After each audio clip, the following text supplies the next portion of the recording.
Hello guys, एक break के बाद मिल रहे हैं। बीच में थोड़ा सा ब्रेक आ गया था किसी रीज़न की वजह से। ठीक है, अब कंटिन्यू चलेंगे। हाँ जी, तो हम चैप्टर नंबर 13 हमने करना स्टार्ट किया था। ऑलरेडी 2 चैप्टर करा चुका हूँ मैं। चैप्टर नंबर 13 थर्ड चैप्टर लिया है हमने, ये वाला।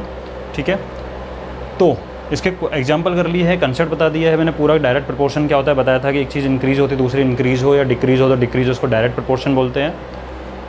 और उससे रिलेटेड हम क्वेश्चन कर रहे हैं। तो क्वेश्चन नंबर 5 आपके सामने है। Photograph of a bacteria enlarge 50,000 times attains a length of 5 centimetre. Mind में सोचते चलो, what is the actual length of the bacteria. First question यहाँ कंप्लीट हो जाता है। So this question contain 2 parts. This is first, if the photograph is enlarge 20,000 times only, what would be it's enlarge length. This is second question. अब आप कहोगे sir question समझ में नहीं आया। ठीक है, ठीक है, इसको क्या करना है मुझे, जूम बोल रहा हूँ मैं इसके लिए। एनलार्ज की जगह आप जूम पढ़ो।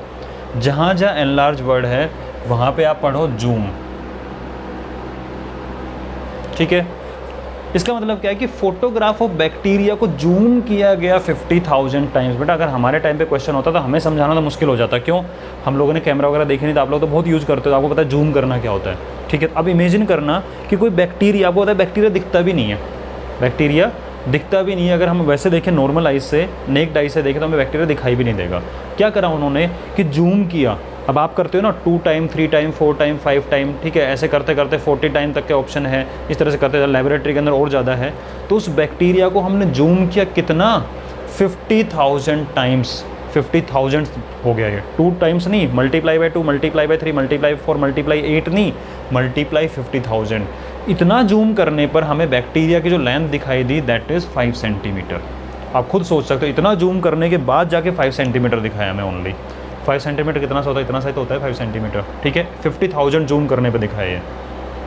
तो what is its actual length निकाल देंगे। फिर क्या बोला, अगर फोटोग्राफ को जूम 50,000 टाइम नहीं किया गया होता और ओनली 20,000 टाइम्स अगर इसको जूम करते तो कितना दिखता। अब क्वेश्चन समझ में आ गया। आई थिंक अब आपको क्वेश्चन समझ में आ गया होगा क्या करना है। हमें तो टेबल बनानी है। ठीक है,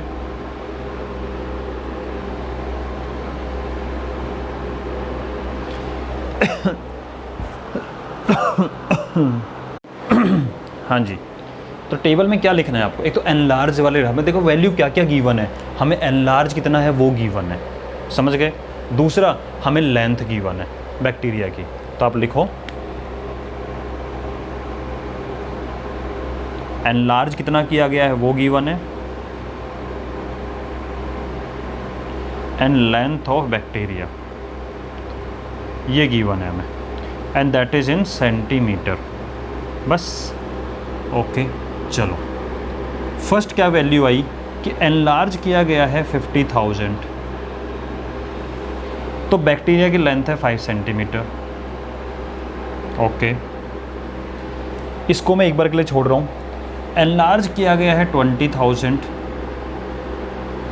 तो बैक्टीरिया की लेंथ कितनी है हमें नहीं पता। ठीक है, ओके। और अब इसको बताता हूँ एक्चुअल लेंथ। अब एक्चुअल का मतलब क्या होता है, आप खुद सोचो कि आप किसी को सामने, आपके सामने कुछ रखा हुआ है, आपने कैमरा हाथ में लिया हुआ है, मोबाइल हाथ में लिया हुआ है, आपको उसकी एक्चुअल देखना है, एक्चुअल कितना है, तो आप जूम करते हो कुछ, बताओ। हमें जब कुछ भी एक्चुअल दिखाई देता है उस टाइम जूम क्या होता है, मल्टीप्लाई 1 पे ही होता है। ठीक है, जैसे जैसे मल्टीप्लाई 2 मल्टीप्लाई 1.5 ऐसे मल्टीप्लाई 3 करेंगे तो हमें एनलार्ज दिखता है। तो आपको एक्चुअल लेंथ फाइंड करने के लिए जूम कितना होना चाहिए, मल्टीप्लाई बाई 1, यानी कि नॉर्मल होना चाहिए, कोई भी जूम नहीं होना चाहिए। बात समझ में आ गई। अगर आपको एक्चुअली देखना है तो इसका मतलब अगर आपको एक्चुअल लेंथ फाइंड करनी है उस टाइम पे एनलार्ज कितना होगा, 1। कितना होगा, 1। ये इंपॉर्टेंट चीज़ है क्योंकि इसमें आपको ऐसा कुछ इन्फॉर्मेशन दिया नहीं था कि एक्चुअल लेंथ के लिए हमें जूम कितना करना है। तो ये मैंने आपको समझा दिया है कि किसी चीज़ को हमें देखना है और उसको एक्चुअली कितना है वो देखना है, तो जूम नहीं करना। जूम नहीं करना यानी कि जितना है मल्टीप्लाई 1 पे ही रखना है। आप लोग समझ जाओगे, आप लोग कैमरा बहुत ऑपरेट करते हो। ठीक है, तो इस केस के अंदर लेंथ कितना दिखेगा वो बताना है, तो वो उसकी एक्चुअल लेंथ होगी। उसके बाद हमारा काम क्या होता है भाई, this is x1 x2 and x3, this is y1 y2 and y3। I hope question समझ में आ गया होगा और मेन पोर्शन इसका इतना ही था। इसके बाद तो आप खुद भी कर सकते हो, कोई प्रॉब्लम वाली बात नहीं है। ठीक है, हाँ जी। तो अब आगे करके मुझे दिखाना ही है, ठीक है। इसको मिटा दूँ, इसका कोई काम बचा नहीं है अब अपना। दोनों क्वेश्चन हम कर चुके हैं, लिख चुके हैं यहाँ पे। अननोन क्वांटिटी वहाँ मैंने क्वेश्चन मार्क लगा ही दिया है। चलो, तो हमें पता है this is example of direct proportion और नोट। आप खुद सोचो, जितना आप जूम करते जाओगे उतना लेंथ इंक्रीज होती जाती है, जितना जूम कम करें लेंथ कम होती है। तो जूम इंक्रीज हो रहा है, लेंथ इंक्रीज हो रही है, जूम कम हो रहा है, लेंथ कम हो रही है। कौन सा प्रोपोर्शन हो गया? Direct proportion. तो you will write this is direct proportion.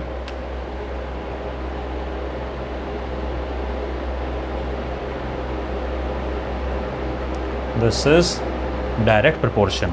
That means direct proportion है तो इसका मतलब क्या हो गया कि x1 upon y1 equal to x2 upon y2। x1 upon y1 equal to x2 upon y2। That means you can write कि 50,000 upon 5 is equal to 1 upon y2। 1 upon y2 cross multiply करो जरा। पहले उससे पहले ये solve कर लो। 5 पंजा 5, 5 पंजा 5, तो ये तो 10,000 बच गया, ठीक है। तो y2 जाएगा इधर, y2 क्या जाएगा इधर, या फिर और सिंपल तरीके से बताता हूँ। तो ये आपका कुछ ऐसा बचा कि 10,000, ठीक है, divide by 1 is equal to 1 upon y2। Reciprocal करना हमें आता है, तो रेसिप्रोकल दोनों साइड का एक साथ कर दो। अब आप कर सकते हो रेसिप्रोकल। क्यों कर रहे हैं रेसिप्रोकल?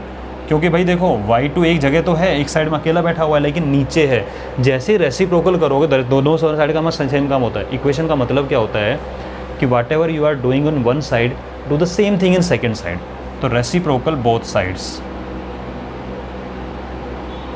इसका मतलब क्या हो गया? y2 ऊपर चला गया, तो y2 इज इक्वल टू ये 1 ऊपर चला जाएगा और 10,000 नीचे आ जाएगा, 1 अपॉन 10,000। और इसको लिख सकते हैं हम 10 पावर 4 जीरो है। That means y2 equal to 10 power -4। Power 4 नीचे पॉजिटिव है, ऊपर जाकर नेगेटिव हो जाएगी। और ये वैल्यू किस में आएगी आपकी? सेंटीमीटर में, क्योंकि ये सेंटीमीटर में था। समझ गए इस चीज़ को? इसको नोट कर लीजिए। आप चाहो तो y2 को धर ला सकते हो क्रॉस मल्टीप्लाई करके, तो 10,000 इधर नीचे चला जाएगा। लेकिन बात तो वही है ना, रेसिप्रोकल करना ही तो हो गया, ठीक है। इसको नोट कर लीजिए। अब इसकी बात करते हैं, ठीक है। पॉज करके नोट कर लेना इसको। सेकेंड थिंग वही है, इसका यूज़ कर लूँ मैं इसके साथ में, कोई प्रॉब्लम नहीं है। चाहो तो ये वैल्यू लिख दो यहाँ पे, नहीं तो इसका यूज़ इसके साथ कर लो। तो आप वही लिख सकते हो कि x1 upon y1 equal to x3 upon y3, ठीक है। दैट मीन्स कि भाई 50,000 upon 5 is equal to 20,000 upon y3, ठीक है। ये अपना काम हो गया इसका। सारी इन्फॉर्मेशन दे दी, इसको मिटा दो। हाँ जी, देखो दोनों साइड है, मैं इन 4 जीरो से 4 जीरो कट कर सकता हूँ, ठीक है। अब मेरा बचा, और 5 पंजा 5, 5 पंजा 5, तो इधर बचा 1 और उधर बचा मेरा 2 अपॉन y3। y3 इधर आ जाएगा, 1 से मल्टीप्लाई होगा तो y3 बचा, और उधर बच जाएगा 2, और वो किस में होगा? सेंटीमीटर में। तो ये वैल्यू निकल गई, ठीक है। समझ में आ गया वाला क्वेश्चन, ठीक है। चलते हैं हम नेक्स्ट क्वेश्चन के ऊपर, इसको नोट कीजिए आप तब तक।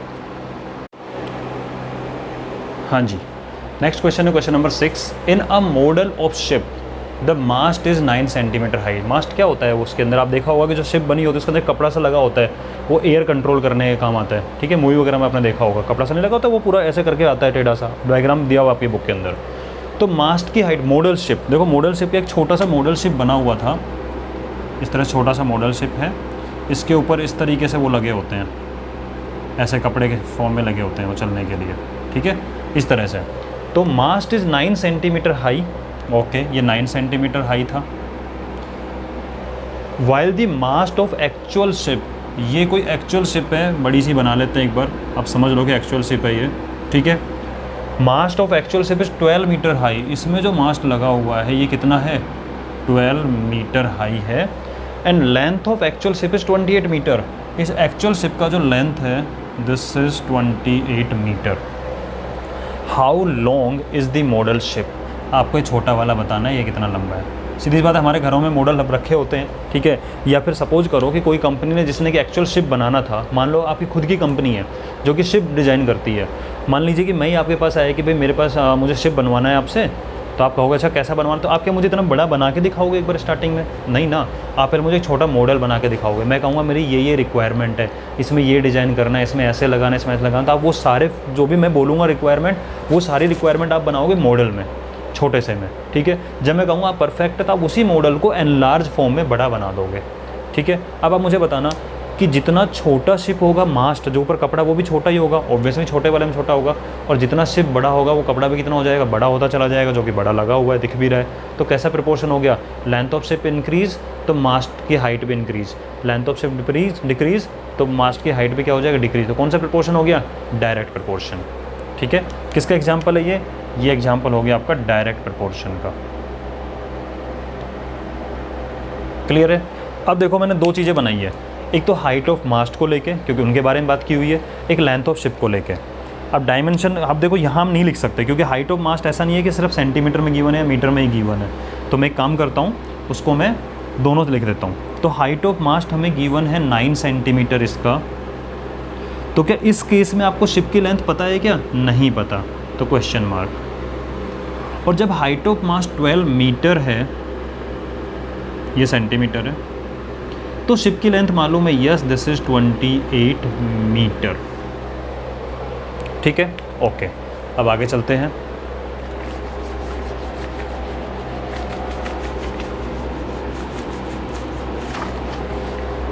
आप भी डायग्राम बना सकते हो, ताकि नेक्स्ट टाइम जब ये वाला क्वेश्चन करो तो डायग्राम देख के आपको समझ में आ जाए ऐसा सर ने कैसे बताया था, ठीक है। तो ये हो गया आपका x1, this is x2, this is y1 and this is y2, ठीक है। नाउ एक काम करें, सबके डायमेंशन सेम कर लें, जिससे ये कन्फ्यूजन ही ना हो यूनिट का। तो क्या मैं इसको 12 मीटर को 1200 सेंटीमीटर लिख सकता हूँ? बिल्कुल लिख सकते हो, 100 से मल्टीप्लाई करके। And 28 metre will be 2800 centimetre, लिख सकते हैं। इसका मतलब ये भी आपने सेंटीमीटर में कन्वर्ट कर लिया, ये भी आपने किस में कन्वर्ट कर लिया, सेंटीमीटर में कन्वर्ट कर लिया। Now this x1 upon y1 equal to x2 upon y2, that means 9 upon y1 is equal to 1200 upon 2800। Clear है ये वाली चीज़, ठीक है। 9 अपॉन ये y1 equal to 1200 upon 2800।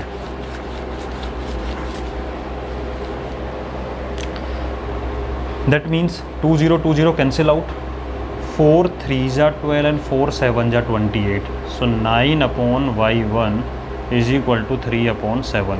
Cross multiply कर लो ज़रा, तो क्या होगा, 3 के साथ तो मल्टीप्लाई होगा y1 उधर जाके, तो 3 multiply y1 equal to 9 multiply 7, 9 7 से 63 मत बोलना अभी। y1 इक्वल टू ये मल्टीप्लाई में है and 3 in multiply that will be in divide, 3 3 जा 9। सो y1 इक्वल टू 21, कौन सा डायमेंशन आएगा, सेंटीमीटर, क्योंकि हमने सारे डायमेंशन किस में लिए थे, सेंटीमीटर में। आपकी बुक में एनसीईआरटी में पीछे गलत दिया हुआ है, 21 मीटर लिखा हुआ है, दैट इज़ रॉन्ग। क्योंकि आप खुद सोचो यार, अगर 21 मीटर तो बहुत बड़ा हो गया ये, ठीक है। मास्ट आपने ये कि मॉडल सिर्फ 21 मीटर का बना के दिखाओगे, जिसमें सिर्फ छोटा सा 9 सेंटीमीटर मास्ट लगाओगे, नहीं ना। तो ये छोटा है तो ये भी छोटा ही रहेगा। तो 21 centimetre is the correct answer, 21 metre is wrong. उसको आप देख लेना एक बार वहाँ पे, ठीक है। ये करेक्ट है, इसको नोट कीजिए। मैं नेक्स्ट क्वेश्चन कराता हूँ फिर। हाँ जी, सो अब आपका है नेक्स्ट क्वेश्चन, क्वेश्चन नंबर 7, आज के वीडियो का last question. Suppose 2 kg of sugar contain 9 multiply 10 power 6 crystals. बहुत ज़्यादा हो गया बेटा, ये 10 पावर 6 का मतलब 100000009 से मल्टीप्लाई करना, इतने क्रिस्टल्स हैं। अब क्रिस्टल क्या होते हैं, आपने शुगर में जो उठाते हो ना, छोटे टुकड़े होते हैं, दाने होते हैं जो, उसको बोलते हैं क्रिस्टल। तो 2 kg शुगर में इतने दाने हैं, okay. How many sugar crystal are there in 5 kg of sugar and 1.2 kg of sugar. क्या कैलकुलेट कर सकते हो बैठे बैठे आप इनको, सिर्फ हम मैथमेटिकल कर सकते हैं। हाँ, आप लोगों ने वीडियो देखे होंगे कि आजकल लोग हैं ना, ये जब से लॉकडाउन जब लगा था स्टार्टिंग में, तो लोग यही काम कर रहे थे बैठ के। वो क्या कर रहे थे कि आज मैंने बैठ के ना मिक्सचर नमकीन को ना अनमिक्स किया है, अलग अलग निकाल के, इतने टाइप की नमकीन मिक्स होती है, ठीक है। आज मैंने दाने गिने इसमें कितने दाने हैं। तो ये वाला काम ना मैनुअली भी कोई कर सकता था लॉकडाउन के अंदर, तो ठीक है। लेकिन हमें मैनुअली नहीं करना, हमें फॉर्मूला लगा के करना है, ठीक है। अच्छा एक चीज़ बताना, आपके पास शुगर की कुछ क्वांटिटी ली आपने, कुछ वेट लिया, उसमें कुछ क्रिस्टल होंगे। जैसे जैसे वेट इंक्रीज़ करते जाओगे, नंबर ऑफ़ क्रिस्टल, उसके टुकड़े इंक्रीज़ होते जाएंगे। जितने दाने होते हैं वो, जितना वेट कम रहेगा उतने दाने कम होंगे, जितना वेट ज़्यादा उतने दाने ज़्यादा, क्रिस्टल ज़्यादा, कम वेट तो कम। कौन सा प्रपोर्शन हो गया, डायरेक्ट प्रपोर्शन, ठीक है। तो this is example for direct proportion. मैं फिर कह रहा हूँ आपको डायरेक्ट प्रोपोर्शन इन्वर्स प्रोपोर्शन समझ में आना चाहिए, क्योंकि एग्जाम में ये नहीं लिखा था दिस क्वेश्चन रिलेटेड टू 13.1 और दिस इज रिलेटेड टू 13.2। ठीक है, चलो क्या क्वांटिटी के बारे में बात की हुई है? एक तो बात की हुई है वेट के बारे में, शुगर वेट या वेट ऑफ शुगर। ठीक है, एक तो बात की हुई है वेट ऑफ शुगर और वो दिया हुआ है केजी में, और सेकंड बात की हुई है number of crystals, number of crystals. इन दो चीज़ों के बारे में बात की हुई है। ठीक है, चलो तो इन्हीं को लिखते हैं। वेट गिवन है 2 kg, तो नंबर ऑफ क्रिस्टल है 9 × 10⁻⁶। एक्सपोनेंट में डील करना इजी होता है, वरना आप लिखते हैं ना 9 के बाद 60, आप खुद देख के कहते हैं क्या है ये, राइट। उसके बाद बात की हुई है 5 kg अगर होगा तो कितना होगा, आई डोंट नो। 1.2 kg होगा तो कितना होगा, आई डोंट नो। लॉकडाउन में क्वेश्चन नहीं आया मेरे सामने ही, वरना मैं हो सकता है गिन के ही बता देता आपको ये वाली चीज़ मैनुअली। ठीक है, अभी देखा मैंने। ओके भैया, तो ये दोनों चीज़ें फाइंड करनी है। चलो करते हैं इन दोनों को find. This is x1, x2, x3, y1, y2 and y3।